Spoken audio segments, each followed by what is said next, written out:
Welcome back to another great episode of Ask Georgie. For this week's t-shirt, what I'm rocking is the Do What You Love shirt from WeWork. WeWork has been an awesome partner and facilitator for a lot of my events, such as the Site Collective, different workshops and programs I've had in the past couple of years has been held at WeWork.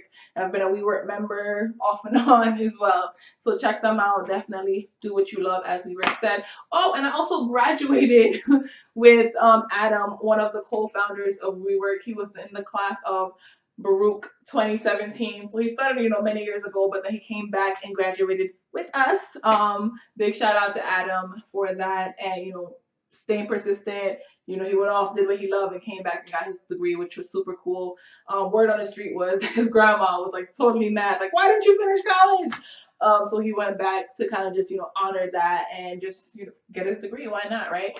So that was pretty cool and awesome of him. But without further ado, let's jump right into what we do. Oh, dropping my mixtape very soon. Anyways, this episode of Ask Georgie, we are answering the question of money. How much to charge? This question has been, I shouldn't even be the one answering this question, to be honest with you, because for a very, very long time, I undercharged. Yeah. So when it comes to money, for a long time, I'd be like, everyone's poor. I'm going to give them my services for free because they're all poor. No, people have money, and figuring out how much to charge is not easy. How much to charge depends on your experience, the value that you're offering, the expenses that are going to come with the product or service that you're providing, and just how much you want to make from that product or service. So there's people that will sell you a shoelace for $400, and there's shoelaces at the dollar store. So how much to charge really depends on those factors that I was mentioning, but let me break it down for you a little bit. So first think of the expenses that are going to be associated with the product or service for you to provide it. If you have a product, this is easier to calculate. So if it takes, $5 to make the product, $2 to brand the product, and another $3 to get it to the customer.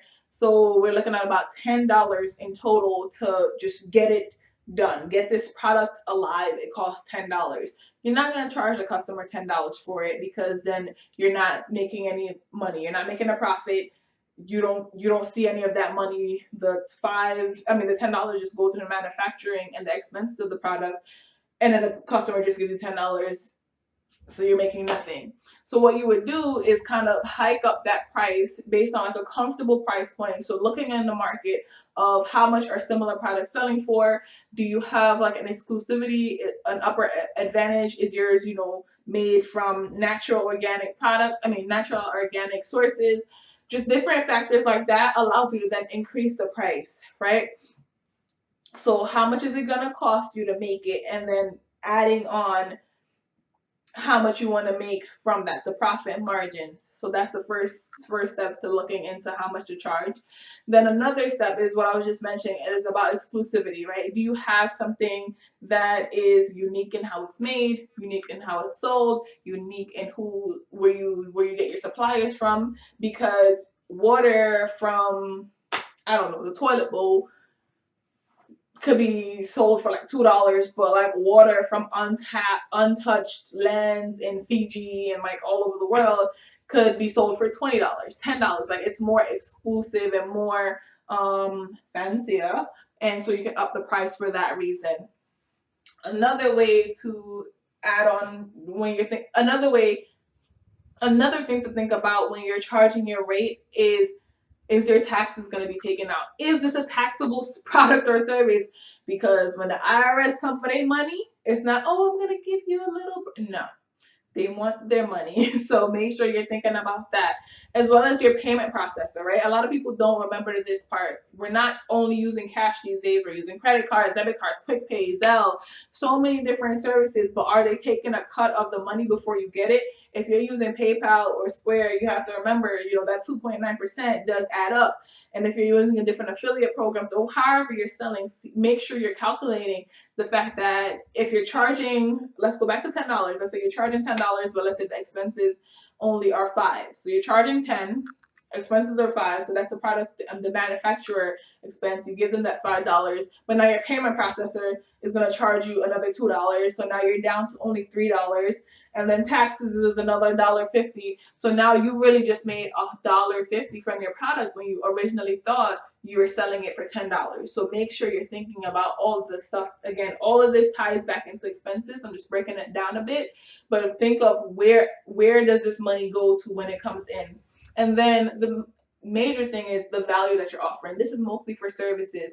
Are you going to be working on like an hourly rate? Are you going to be working on per project? Because there's people that sell logos for $5, and there's logos that sell for $10,000.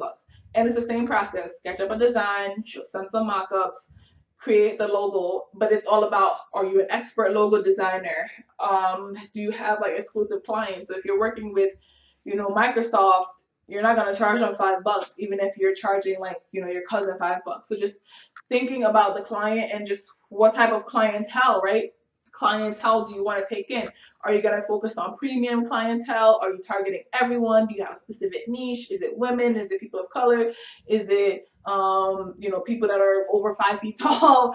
Whatever you decide on, just know, one, what your customer is willing to spend on your product or service. So look at research. There's so much research out there for free, completely free research that you could look at to say, okay, this consumer is known for spending $10 million a year as a group in that type of products or service. So now you can say, how much per product or service do they usually buy it for? And then from there, figuring out, do you have extra pizzazz, or can you upsell? Can you add on different features or make more natural versions of it, so that way you can increase your price point? But it really is more like an art. I wouldn't say it's a science, because things happen. It's more like an art, but just get a price, right? So charge something. I would say not to be too hung up on finding the exact rate to charge,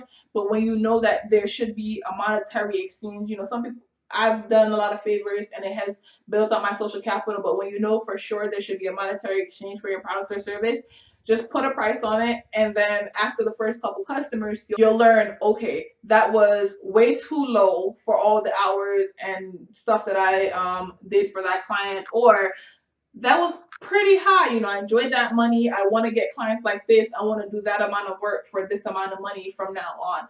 And be really transparent about on your website. Like, if you have to raise your prices, raise your prices. Even if you have current customers, recurring customers, once those contracts end, again, that's a reason that you should be using contracts too. Say, that contract that you have was only from March to May, and now it's June. My prices have been raised. They raise every 6 months.